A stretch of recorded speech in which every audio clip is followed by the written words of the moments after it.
대상포진 치료하는데 기능학적 면역 올리는 치료에 대해서 설명을 드렸고, 두 번째로는 포스트홀패틱 뉴랄지아하고 크로닉 페인에 대한 정의가 있는데, 대개 저는 환자들한테 환자 골든타임에 내원하셔서 한 달 동안 적극적으로 치료하고 한 달 후에 애후 판정을 해서 완치 판정을 받으시면 6개월 후에 예방접종 하라 하시고, 이때 후유증이 남으면 1년이고 10년이고 좋아질 때까지 치료 받으시라 이렇게 표현을 합니다. 신경통이라는 것은 피부 발진이 생기고 나서 30일 이상 지속되는 통증을 이야기를 하고, 혹 3 내지 4개월 혹은 6개월 이상 시점을 저기로 하는데, 지속적인 그 버닝 페인이라든가 알로디니아라든가 이질통, 원치 않는 그런 통증이 생겼을 때 대상포진이 신경통이라고 이야기를 하는데, 대상포진에서 중요한 것은 이 뇌에 생기지 않는 척추에 생기는 그런 질환의 대상포진은 초기에 진압을 하면 쉽게 후유증에 넘어지지 않고 치료가 될 수 있으나, 골든타임 넘거나 초기에 진압하지 않으면 후유증으로 넘어가는 경우가 많습니다. 그러니까 넘어가게 되면 당연히 치료하는 방법도 어렵기 때문에, 포인트는 초기에 적극적으로 어떻게 치료를 해서 후유증으로 넘어지지 않게 하는가, 키 포인트라고 생각을 하고요. 대상포진 후 신경통 발생에 영향을 주는 인자로서 좀 정리를 이것저것 제가 해봤는데, 고령이나 당뇨, 만성 폐쇄성 폐질환이 있는 경우라든가, 너무나 대상포진은 진단은 맞는데 다양한 케이스들이 많습니다. 극심한 통증이 있는 사람도 있는가 하면, 통증이 한 달 정도까지 지속이 돼서 모든 검사를 다 함에도 불구하고 아무 이상이 없는데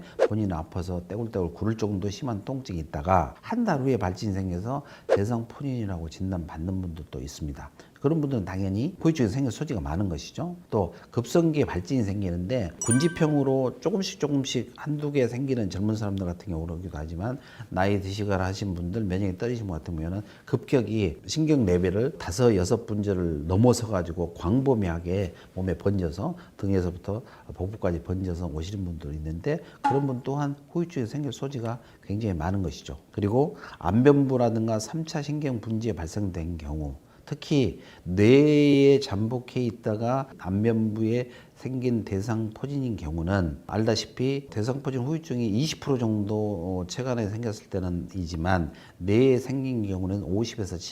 72%까지 후유증이 생길 소지가 있다고 이미 통계에 나와 있습니다. 그렇기 때문에 여러분들이 그 뇌 쪽에, 얼굴 쪽에 발진이 생겼을 때는 초기에 잡지 않으면 후유증이 심하게 나왔을 때는 일상생활이 거의 불가능하기 때문에, 그런 경우는 초기에 입원 치료라도 해서 진행이 되지 않게끔, 또 후유증이 생기지 않게끔 만들어주는 게 굉장히 중요한 것 같습니다. 그 다음에 중년 여성, 호르몬의 변화라든가 일상생활에서 스트레스 이런 것 때문에 중년 여성들도 신경통이 발생될 확률이 높고, 감각 손실이 나타난 경우라든가 면역이 떨어진 경우, 당연히 면역이 떨어진 경우도 그런 질환에 노출된 암 환자라든가 이런 분들, 자가면역 질환이라든가 그런 분들도 신경통으로 재발될 성대가 굉장히 많은 것 같습니다. 그래서 이제 대상포진 후 신경통의 병리학적 변화를 보면, 대개 이제 우리가 알고 있는 신경통이 발생한 후 도살 루트 강글리아 말초 신경에 만성 염증성 세포들이 발견되고 있고, 도살 루트 강글리아에서 감각 신경 세포들의 어떤 악효질,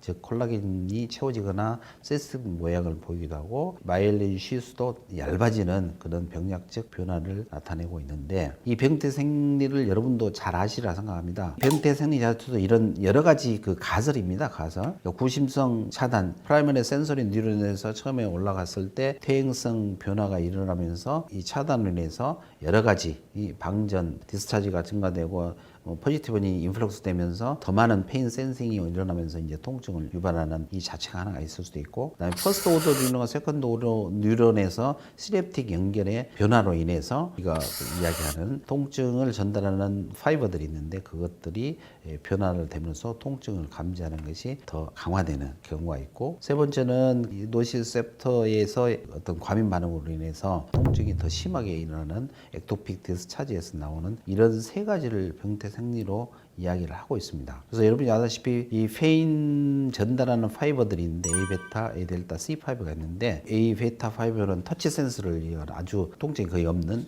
이런 거고, 그 다음에 이제 이렇게 A델타나 C5는 케미칼, 우리가 장열통부터 시작해서 강한 자극주에서 오는 통증이 있는데, 이런 파이버들이 뇌로 전달됨에 있어서 우리가 이야기할 수 있는 것은 뭐냐면, 강한 통증이 생겨 있는 인저리 사이트에 우리가 아주 소프트한 주변에 예를 들어서 엉덩이 주사를 놓을 때 아프다는 느낌을 뇌에서 인식하고 환자들이 걱정하는데 옆에를 두들기거나 자극을 주면서 놓으면은 페인이 좀 격감이 되는 것처럼 이제 그런 여러 가지 의미가 있는 것들이 우리가 페인 전달 체계라고 생각하시면 될 것 같습니다. 그래서 페리페럴 센시타이제이션 다시 한번 간단하게 설명드리면 인절이 된 사이트에서 이렇게 서브스턴트들이 굉장히 많이 분비되게 되어 있습니다. 신경 자체에서도 분비되고 손상된 자체에서도 프로인플루멘트 사이토카인이라든가 이런 것들이 분비되기도 하고 또 이런 마스트셀이라든가 뉴트로필 세포 자체가 이제 많이 응집이 되면서 이런 물질이 분비돼서 이런 시냅틱 정선에서 포지티브 인플럭스가 일어나면서 액션 포텐셜의 스레스홀드가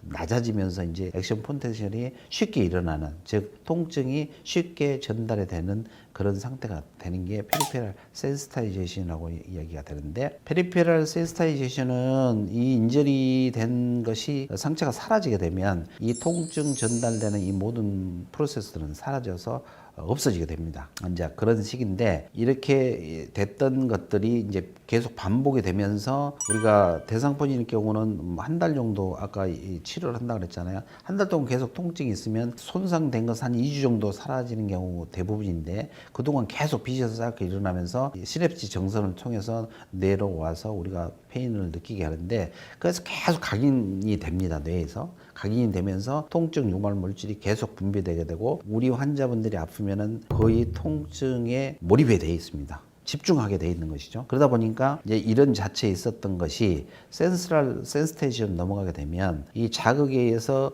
도살 루트 강로했던 퍼스트, 세컨드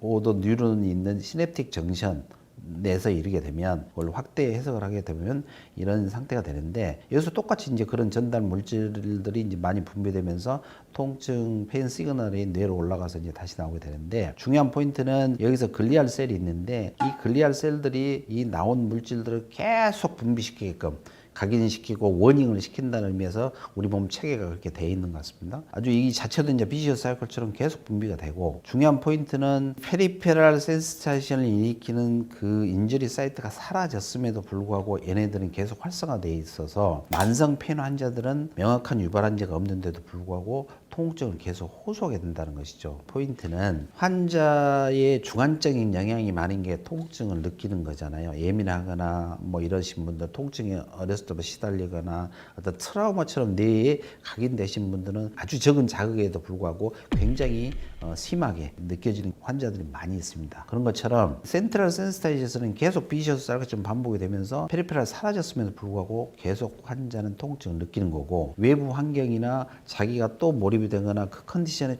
조그만 어떤 영향을 주는 팩터가 생기면은 원래 아팠었던 만큼의 통증 유발 물질이 분비되면서 환자는 그 통증으로 벗어나지 못하고 있는 경우를 굉장히 많이 봅니다. 이 대상포진후 신경통 병태성인의 이 세 가지 자체에서 또 표현되는 것처럼 센트럴 센시타이제이션으로는 통증이 있는 그 자체가 한 거고, 두 번째로는 시냅틱 정선 C섬유로 연결되는 오류로 오는 통증이라든가, 세 번째로 손상받은 신경 섬유의 민감도가 증가돼서 과민성 통과학 수용계 통증으로 우리가 설명을 하고 있는 것입니다. 제가 느낀 포인트는 환자의 주관적인 영향이 굉장히 많이 있는 거고, 아까 제어를 처음에 했듯이, 그러면 이제 환자에 대해서 여러분이 바이러스 약을 주고 그 다음에 해줄 게 없으니까 이런 신경통의 약물 치료를 하게 됩니다. 근데 약물 치료를 하는데 이제 어느 병원 의사에 따라서 또 뭐 이렇게 유명하다는 뭐 통증학과 전문의들이든 하신 분들을 보면 이 하다못해 아주 심한 경우는 옥시코돈까지 처음부터 처방하는 경우가 있고, 저 같은 경우는 초기에 오셨을 때 골든타임 와서 치료했을 때 약물은 그 아세타미노펜 정도로 해서 서브스다이드 치료가 완전히 종결되게 만들어 드립니다. 이유는 생각의 차이가 있을 수가 있는데, 환자가 처음에 극심한 통증을 느끼는데 이런 알고리즘에 의해서 좋은 제재를 쓰는 것은 당연하나, 통증을 환자가 느끼지 않으면 어떻습니까? 현대인들은 바쁘고 하기 때문에 면역이 떨어져서 계속 안에서는 전쟁 중임에도 불구하고 통증이 못 느껴지면 일상생활을 또 하게 됩니다. 자기 하고 싶은 걸 하고 시간에 쫓겨 살기 때문에, 그러다 보면 이 발진이라든가 이런 게 사그러드는 게 아니라 점점 더 확대되는 그런 경우 굉장히 많이 봅니다. 일단 환자가 통증을 많이 느끼게 되고 움직이지도 않고 쉬기도 하고 베드레스트도 하기 때문에 저는 최소한대의 그 진통제를 쓰면서 치료를 했는데 오히려 훨씬 더 후유증이 생기지 않고 좋은 효과를 본 걸 많이 느낍니다. 여러분 이제 치료함에 있어서 해결되지 않을 때 알고리즘을 통해서 치료를 하는 것을 제가 올려놨고요. 그다음에 이제 마찬가지로 신경통에 쓰는 여러 가지 약물들이 있는데 그 흔한 부작용이라든가 주의사항들이 많이 있습니다. 그래서 여러분이 약한 진통제로부터 시작해서 안 됐을 때는 하나씩 증량해서 올린다든가 메디케이션 많이 하시니까 그런 식으로 진행하면 좋을 것 같고, 저는 메디케이션을 별로 좋아하지 않고 또 안 하고 치료하는 방법이 무엇이 있을까를 해서 이 약물은 거의 많이 안 쓰고 치료를 하고 있습니다만,